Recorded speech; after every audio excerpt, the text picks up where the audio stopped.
bridegroom. Hi, is Norm here? Come on in. He called about 10 minutes ago. He's on his way. Rita, it's not a good idea. What, the partnership? The partnership. You know, I've been thinking about it all day long. Grandfather gave that money to you. And it'd be dumb of you to gamble it on me, and it would be small of me to take it in the first place. Why?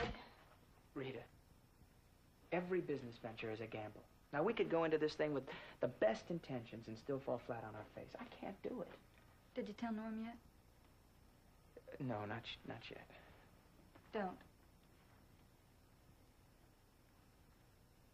Rita. Don't. You know, when he found out about this money, he didn't even want it. It was just something else out of a past that he'd rather not think too much about. When he started thinking about the future and what you and he could maybe do together, oh, it was like Christmas. He got so excited, more excited than I've ever seen him. Well, I'm excited for him, for both of you. Why, with the right kind of advice, that can set you up forever. He doesn't want advice. He wants a partner. He has a partner. You're his partner, the only one he needs. No, he needs you, too. Maybe you don't know that. After all, he can't hug you or come right out and say he loves you, but... See, it even makes you uncomfortable to hear me say it. But you should be able to say it, both of you, to each other.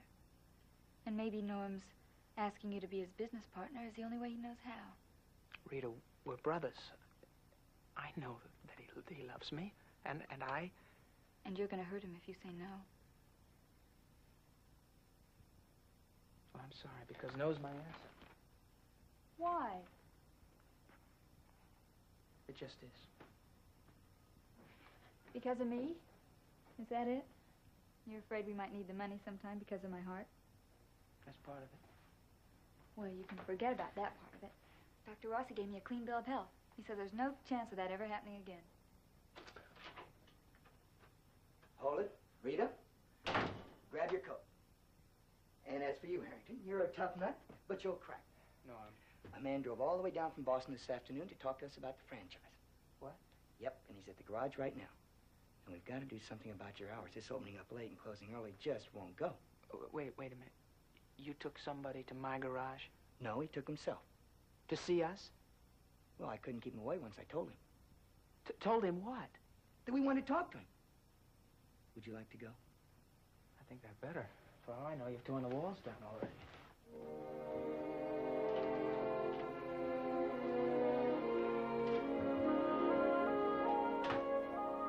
Well, when will you know if your moving van will be back from Boston in time? Not until late this afternoon. Yes, I know. This is short notice, but... Come in. But it would take one man a month to move all of this stuff out of here, and I want to move. It's really not that big of a job. Excuse me. Excuse me. Somebody just came in, and I'm going to have to call you back. Are you sure you'll call back? Yes, thank you. Oh, yes, I'll call you right back. Thank you.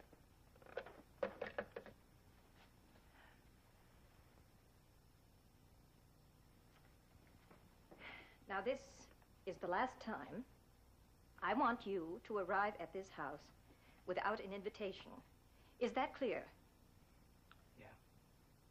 Oh, you don't have to get uptight. See, I had a talk with my big brother. Meaning? Well, the truth of it is that he was very calm and very understanding. He kind of gets to me when he's like that. But he told me to behave myself, and he was right. I'm sorry, but I took Carolyn out without asking you first. All right. You see where Mike and I come from. You don't think about that. I mean, you see a chick, you just reach for her. Nobody asks nobody nothing. I appreciate your coming here and apologizing. And in the future... No, there's not going to be any more future. Oh? I decided I'm not taking Carolyn out anymore. Well, I'm surprised. You mean pleased? Yes. You can chalk it up to Big Brother's influence. Does Carolyn know about this decision of yours? No. Well, don't you think you should tell her? I guess I should. Go ahead. She's listening. Why don't I go upstairs? Why? No, it's all right, Mrs. Russell. What's all right? Carolyn, I've been thinking about you and me. And I decided that you and I should forget it. You mean we're down in flames? Right. Okay. Look, I'm sorry I had to put this to you here and now, but I just want you to understand that your mother didn't blackjack me into saying this. Nobody did. You mean you figured it out all by yourself? Mm-hmm. Fine. Well, I guess you want to know the reason why, don't you? I mean, I should tell you, shouldn't I? Well, that could be quite a story. I guess I'd better sit down.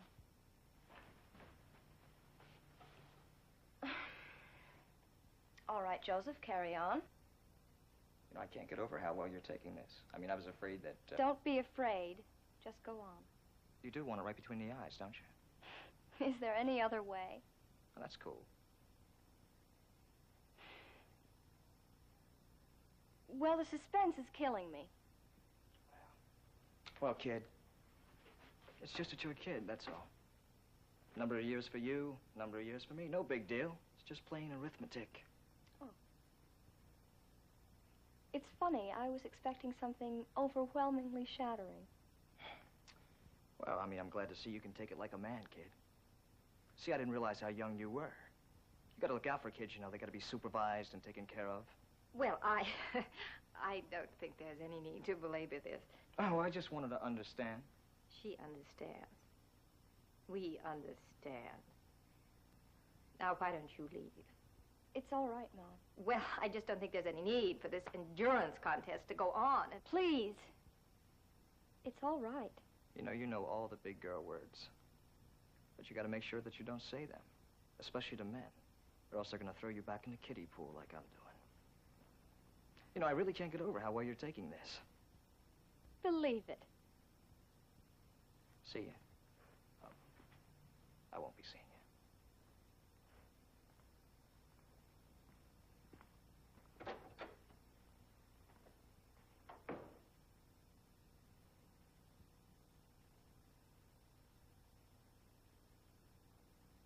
well, you know what that was all about, don't you?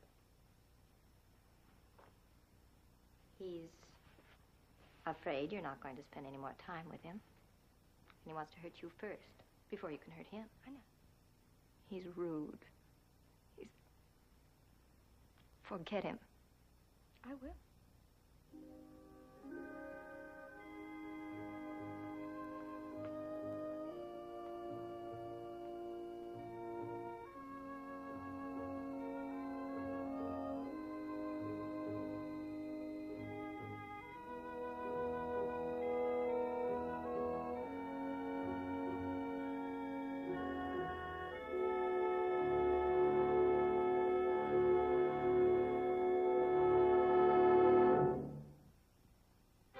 Preview from the continuing story of Peyton Place.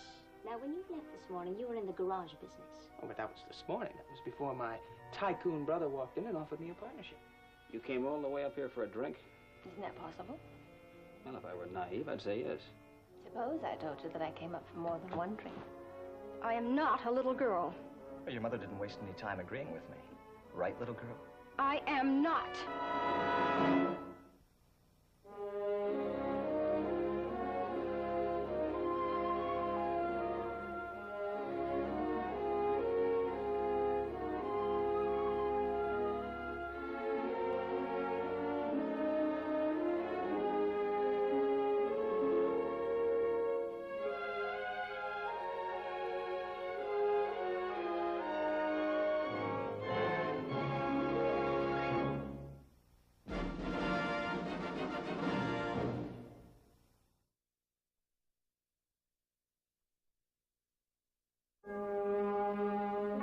In color,